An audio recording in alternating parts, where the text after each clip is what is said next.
বুজ লবলৈ গৈ ব্ৰহ্মপুত্ৰৰ বুকুত নাওতে আবদ্ধ হৈ পৰিছে অসম চৰকাৰৰ মন্ত্ৰী জয়ন্ত মল্ল বৰুৱা লগত আছে মাজুলীৰ বিধায়ক ভুৱন গাম লগতে মাজুলীৰ জিলা আয়ুক্ত এই মুহূৰ্তত সেই বিশেষ খবৰ জনাইছো দৃশ্যাংশ আগবঢ়াইছো বান পৰিস্থিতিৰ বুজ লবলৈ গৈ ব্ৰহ্মপুত্ৰৰ বুকুত আবদ্ধ হৈ পৰিছে মন্ত্ৰী জয়ন্ত মল্ল বৰুৱা সহিতে কেইবাজনো লোকক কঢ়িয়াই নিয়া বৰ্তমান ফেৰী আবদ্ধ হৈ পৰিছে বান পৰিস্থিতিৰ বুজ লবলৈ ব্ৰহ্মপুত্ৰৰ বুকুৱেদি মাজুলীলৈ গৈছিল জয়ন্ত মল্ল বৰুৱাৰ বান পৰ্যবেক্ষণৰ পিছতে নাওতে আবদ্ধ হৈ পৰিছে মন্ত্ৰীগৰাকী মাজুলীৰ কাছিকটালৈ গৈছিল মন্ত্ৰী জয়ন্ত মল্ল বৰুৱা কিন্তু ইতিমধ্যে জিলা বিশেষে অসমৰ মন্ত্ৰীসভাক ভাগ বতৰা কৰি দিয়া হৈছে কোন মন্ত্ৰীয়ে কোন জিলাত বানপানী বা বান পৰিস্থিতিৰ আহতসকল দুৰ্গতসকলক সহায় আগবঢ়াব সেই মুহূৰ্ততে খবৰ আহিছে ব্ৰহ্মপুত্ৰৰ বুকুত এই মুহূৰ্তত আবদ্ধ হৈ পৰিছে জয়ন্ত মল্ল বৰুৱা লগত আছিল মাজুলীৰ বিধায়ক ভুৱন গাম লগতে মাজুলীৰ জিলা আয়ুক্ত কাবেৰী শৰ্মা আবদ্ধ হৈ পৰিছে জয়ন্ত মল্ল বৰুৱাৰ লগত কেইবাজনো নিৰাপত্তাৰক্ষী আছিল আৰু নিৰাপত্তাৰক্ষী সহিতে এই মুহূৰ্তত মন্ত্ৰীগৰাকী এনেদৰে আবদ্ধ হৈ পৰাৰ দৃশ্যাংশ আগবঢ়াইছো এয়া হৈছে কিছু সময়ৰ আগৰ দৃশ্য এয়া আবদ্ধ হোৱাৰ দৃশ্য নহয় এয়া তেওঁলোকে পৰ্যবেক্ষণৰ মুহূৰ্ত আপোনালোকে দেখিছে এই মুহূৰ্তত জয়ন্ত মল্ল বৰুৱাই কাছিকটালৈ গৈ বৰ্ণাঢ্যৰ খবৰ ল'বলৈ যত্ন কৰিছিল অসম চৰকাৰৰ মুখ্যমন্ত্ৰী ডক্টৰ হিমন্ত বিশ্ব শৰ্মাৰ স্পষ্ট নিৰ্দেশৰ পিছতে প্ৰতিগৰাকী মন্ত্ৰীয়ে বিভিন্ন জিলাত তেওঁলোকৰ যি দায়িত্ব সেই দায়িত্ব পালন কৰিছে বিভিন্ন ঠাইত দুৰ্গতসকলৰ কাষ চপাৰ চেষ্টা কৰিছে বান সাহায্যৰ তন্ন তেওঁলোকে পৰ্যবেক্ষণ কৰিছে আৰু সেই মুহূৰ্ততে মাজুলীৰ কাছিকটালৈ গৈছিল সেই কাছিকটালৈ যোৱাৰ পূৰ্বৰ দৃশ্য এই মুহূৰ্তত আপোনালোকক দেখাইছো তেওঁলোকে বিভিন্ন কথোপকথনত লিপ্ত হোৱা পৰিলক্ষিত হৈছিল দুয়োটাৰ বুকুত আৰু সেই মুহূৰ্ততে ভুৱন গাম উপস্থিত আছে মাজুলীৰ বিধায়ক আপোনালোকে দেখিছে তেখেতৰ সোঁকাষে উপস্থিত আছে মাজুলীৰ জিলা আয়ুক্ত কাবেৰী শৰ্মা আৰু আটাইকেইজন লোক মন্ত্ৰী সহিতে বিধায়ক জিলা আয়ুক্ত বৰ্তমান অৱস্থাত ব্ৰহ্মপুত্ৰৰ বুকুত আবদ্ধ হোৱাৰ খবৰ আহিছে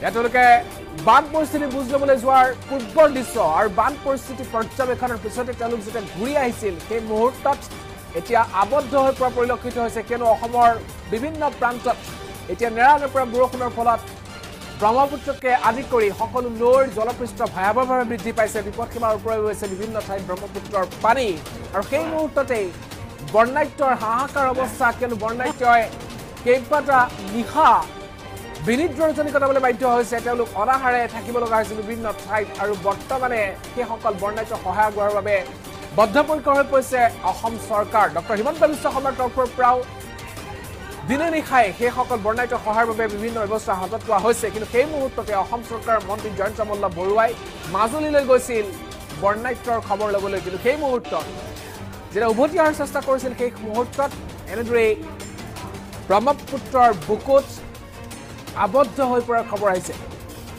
আমি দৃশ্যাংশ আগবঢ়াইছো পূৰ্বৰ দৃশ্যাংশ আৰু বৰ্তমান আবদ্ধ হৈ পৰাৰ যি দৃশ্যাংশ সেই দৃশ্যাংশ আহি পৰা নাই এই খবৰে বৰ্তমান মাজুলী জিলা প্ৰশাসনৰ লগতে অসম চৰকাৰ মন্ত্ৰীগৰাকী যিহেতু আবদ্ধ হৈ পৰিছে লুইতৰ বুকুত এই খবৰে এতিয়া সকলোকে আতংকিত কৰাৰ পৰিলক্ষিত হৈছে এক প্ৰতিবেদন আছে আমাৰ মাজুলীৰ সংবাদদাতাই এক প্ৰতিবেদন আগবঢ়াইছে এই ঘটনাৰ সন্দৰ্ভত আগবঢ়াইছে পুনৰ আজি ব্ৰহ্মপুত্ৰৰ জলস্তৰ বৃদ্ধি পোৱাৰ পিছতে মাজুলীত ন অঞ্চল প্লাবিত হোৱা পৰিলক্ষিত হৈছে আৰু সেই আচলতে মাজুলীৰ বান পৰিস্থিতি পৰ্যবেক্ষণ কৰিবলৈ আচলতে মাজুলীত বিভিন্ন অঞ্চল পৰিভ্ৰমণ কৰিছে মন্ত্ৰী জয়ন্ত মল্ল ডাঙৰীয়া আৰু বিশেষকৈ আজি যি আচলতে আহতগুৰি অঞ্চল এই আহতগুৰি অঞ্চল ফেৰীত লৈ আচলতে পৰ্যবেক্ষণ কৰিবলৈ আহিছিল আৰু এইখিনিতে ব্ৰহ্মপুত্ৰৰ যি হাৰত আচলতে বৃদ্ধি পাইছে তথাপি আচলতে ইয়াত বালিচৰৰ বাবে তেওঁ ফেৰীৰ মাজতে আবদ্ধ হৈ থাকিব লগা হৈছে মই দেখুৱাইছোঁ সামগ্ৰিক পৰিৱেশ প্ৰথমতে মই ব্ৰহ্মপুত্ৰৰ আচলতে জলস্তৰ দেখুৱাব বিচাৰিছোঁ যথেষ্ট পৰিমাণে বৃদ্ধি পাইছে আৰু ইয়াৰ সমান্তৰালে কিন্তু মেচিন নাও আচলতে ফেৰী চলিবলৈ যথেষ্ট অসুবিধাৰ সন্মুখীন হৈছে যাৰ ফলত বানাক্ৰান্তৰ ওচৰলৈ যাবলৈ যথেষ্ট অসুবিধাৰ সন্মুখীন হ'ব লগা হৈছে মন্ত্ৰীগৰাকী আৰু মন্ত্ৰীগৰাকীৰ লগতে মাজুলী বিধায়ক ভুৱন গাম আৰু জিলা আয়ুক্ত বাইদেউ আছে আৰু এনেধৰণে তেওঁলোকে এতিয়া দীৰ্ঘ সময় ধৰি ইয়াতে এনেধৰণে ফেৰীৰ মাজতে আবদ্ধ হৈ থাকিব লগা হৈছে মই মন্ত্ৰী মহোদয়ৰ ওচৰলৈ আহিছোঁ মই তেওঁৰ পৰা পোনপটীয়াকৈ জানিবলৈ চেষ্টা কৰিম আপুনি আজি বিভিন্ন অঞ্চল আচলতে মাজুলী পৰিভ্ৰমণ কৰাৰ কথা আছিল কিন্তু যিহেতু ইমান আচলতে পানীৰ মাজতো আপুনি এটা ব্ৰহ্মপুত্ৰৰ মাজতে আবদ্ধ হৈ থাকিব লগা হৈছে কিছু সময় ধৰি মাজুলীৰ এনেকুৱা বহু অঞ্চল আছে যিবিলাক অঞ্চল নাওৰে নগ'লে তাক যোৱাটো সম্ভৱ নহয়। গতিকে বহু মাজত চাপৰি আছে, যি চাপৰিত বহু লোক জলবন্দী বা পানীৰ মাজত আছে। আৰু এই সময়ত যদি আমি তেওঁলোকৰ ওচৰত নাযাওঁ বা তেওঁলোকৰ প্ৰয়োজনীয় সাহায্যখিনি নিদিওঁ, তেওঁলোকৰ যথেষ্ট অসুবিধা হোৱাৰ সম্ভাৱনা। আৰু ইতিমধ্যে আমাৰ প্ৰশাসনে সেই ধৰণৰ যি ব্যৱস্থাৰ প্ৰয়োজন, তাত খাদ্য পঠোৱা, তালৈকে পশু খাদ্য পঠোৱা বা চিকিৎসাৰ ব্যৱস্থাখিনি পঠোৱা, এইখিনি কৰি আছে। কিন্তু মই যিহেতু ইয়াত দায়িত্বত আছোঁ, মোৰ নিজে স্বচক্ষে এবাৰ চোৱাৰ দৰকাৰ। ইতিমধ্যে এটা চাপৰিত আমি নামিলোঁ, তাৰ লোকসকলৰ লগত কথা পাতিলোঁ। আকৌ দ্বিতীয় চাপৰিলৈ যাবলৈ, কাৰণ ইয়াত ব্ৰহ্মপুত্ৰৰ যেতিয়া পানী ইমান বাঢ়ি যায়, তেতিয়া ঠিক খুব অভিজ্ঞ নাৱৰীয়া নাথাকিলে গম পোৱা নাযায় যে কোনফালে যাব লাগে। আৰু আমাৰ লগত তেনেকুৱা নাৱৰীয়া আছে, গতিকে আমি অলপ সময় ৰৈছোঁ যদিও মই ভাবোঁ যে আমি অলপ সময় পিছত চাপৰি গৈ পাম। আৰু প্ৰতিটো চাপৰিত আজি চেষ্টা কৰিম যে কিমান চাপৰিলৈ যাব পাৰোঁ। আৰু বিখ্যাত আহতগুৰি অঞ্চলটোত এনেকুৱা কেইবাটাও চাপৰি আছে, যি চাপৰিত আমাৰ দৰে বা আমি যোৱাৰ অত্যন্ত প্ৰয়োজন আছে। আমাৰ প্ৰিন্সিপাল ছেক্ৰেটাৰী মিত্তাল চাহাবো আহিছে, আয়ুক্ত ডাঙৰীয়ানী আছে, আমাৰ বিধায়ক আছে। আমি সকলোৱে গৈ ৰাইজক সকাহ দিয়াৰ চেষ্টা কৰিম। কিন্তু ইতিমধ্যে ৰাইজে পাবলগীয়া যিখিনি ৰেচন বা পাবলগীয়া পশু খাদ্য বা অন্যান্য সুবিধাখিনি ৰাইজে পাইছে। এতিয়া দীৰ্ঘ সময় আপুনি মানে ধৰক ব্ৰহ্মপুত্ৰৰ বুকু যথেষ্ট পানী, তৎসত্ত্বেও আপুনি ইয়াত আবদ্ধ হৈ থাকিব লগা হৈছে। আবদ্ধ মানে কথাটো এনেকুৱা যে এতিয়া নাৱৰীয়াই অনুমান কৰিব পৰা নাই যে কোনফালে আচলতে বালি চাপৰিটো, আমি যলৈকে যাব বিচাৰিছোঁ সেই চাপৰিটো কোনফালে যাব লাগিব। সেইকাৰণে অকণমান সময় ৰখিছে। মই ভাবোঁ তেখেতসকলে খুব কম সময়ৰ ভিতৰতে এইটো অনুমান কৰি ল'ব পাৰিব। এনেই চিন্তনীয় বিষয় নহয়নে বাৰু? ইমান পানীৰ মাজতো আচলতে বালিচৰ ওলাই গৈছে, যাত মানে এইকেইদিন আচলতে সাধাৰণ মানে কি এইকেইদিন দেখিবলৈ পোৱা গৈছে মাজুলী ফেৰী চলাচলতো আচলতে যথেষ্ট অসুবিধাৰ সন্মুখীন হ'ব লগা হৈছে। ব্ৰহ্মপুত্ৰৰ মাজত আচলতে ব্ৰহ্মপুত্ৰৰ মাজত বালিচৰ যথেষ্ট পেলাইছে। যিসকল মানুহ ইয়াত আবদ্ধ হৈ থকা বা বিভিন্ন অসুবিধাত আছে, সেইসকলৰ তুলনাত আমিতো বহুত ঠিকেই আছোঁ। গতিকে কেতিয়াবা হয়, যদি এজন অন্য মানুহে দেখে তেওঁ ভাবিব যে নদীৰ মাজত আবদ্ধ হৈ আছোঁ, গতিকে মানুহৰ মনত এটা ভয় শংকা হয়। কিন্তু আমি যিসকল মানুহৰ ওচৰলৈ গৈছোঁ, তেওঁলোকৰ তুলনাত আমি বহুত সুৰক্ষিত বা আৰামতে আছোঁ। গতিকে সেইকাৰণে কেতিয়াবা জনপ্ৰতিনিধি হ'লে ৰাইজৰ লগতে থাকিব লাগিব, আৰু সেইটো আমাৰ দায়িত্ব।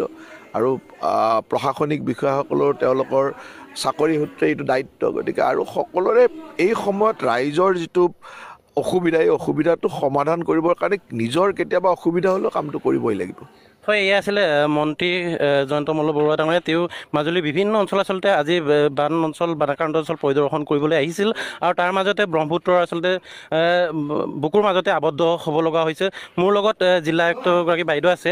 বাইদেউ, মই আপোনাৰ ওচৰলৈ আহিছোঁ যিহেতু বহু সময় ধৰি আচলতে আধা ঘণ্টাতকৈ বেছি সময় ধৰি আপোনালোকে নদীৰ মাজতে আবদ্ধ হৈ থাকিব লগা হৈছে। লগতে এইকেইদিন আমি দেখিছোঁ যে মাজুলীত যিহেতু ফেৰী চলাচলত যথেষ্ট অসুবিধা হৈছে বালিচৰ পৰাৰ কাৰণে, কি ক'ব? আমি মিনিষ্টাৰ ছাৰৰ লগত আহিছোঁ, বিধায়ক মহোদয় আহিছে, আৰু আমাৰ ছিনিয়ৰ অফিচিয়েলছ আহিছে। আমি মানুহখিনি চাব আহিছোঁ চাপৰিত যাতে ঠিকে আছে নাই। এতিয়া ইমাত্ৰ এটা চাপৰিত চাই আহিলোঁ, তেওঁলোকে ৰিলিফখিনি পাইছে, আৰু এইখিনি আমাৰ কৰ্তব্য হয়। আমি এইখিনি সময়ত যদি তেওঁলোকক সহযোগিতা নকৰোঁ, মনৰ মাত এষাৰ নিদিওঁ নহ'ব। আৰু এইটো ৰৈ আছে মানে অলপ আপোনালোকে নিজেও গম পাইছে, আমাৰ কমলাবাৰী ঘাটো বা অফলা ঘাটো বন্ধ কৰি থৈ দিছিলে বালিচৰ পৰাৰ কাৰণে। এইখিনি অলপ সময়ৰ কথাত ঠিক হৈ যাব, মই সেইটোৱে বুলি আশা কৰিছোঁ।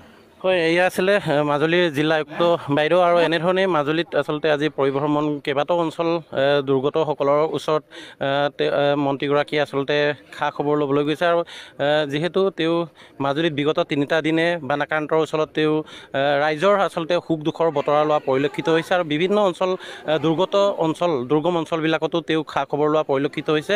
আৰু এনেধৰণে আছে যিহেতু আজি কাছিকতাত আহতগুৰি পঞ্চায়তৰ অন্তৰ্গত কাছিকতাত তেওঁ যি আচলতে চৰ চাপৰি অঞ্চল সেইবিলাকত যোৱাৰ কথা আছিল। কিন্তু এনেধৰণে এতিয়া যিহেতু ব্ৰহ্মপুত্ৰৰ জলস্তৰ বৃদ্ধি পোৱাৰ পিছতো এনেধৰণে বালিচৰ পেলোৱাৰ ফলত এনেধৰণে ফেৰীৰ মাজতে আবদ্ধ হৈ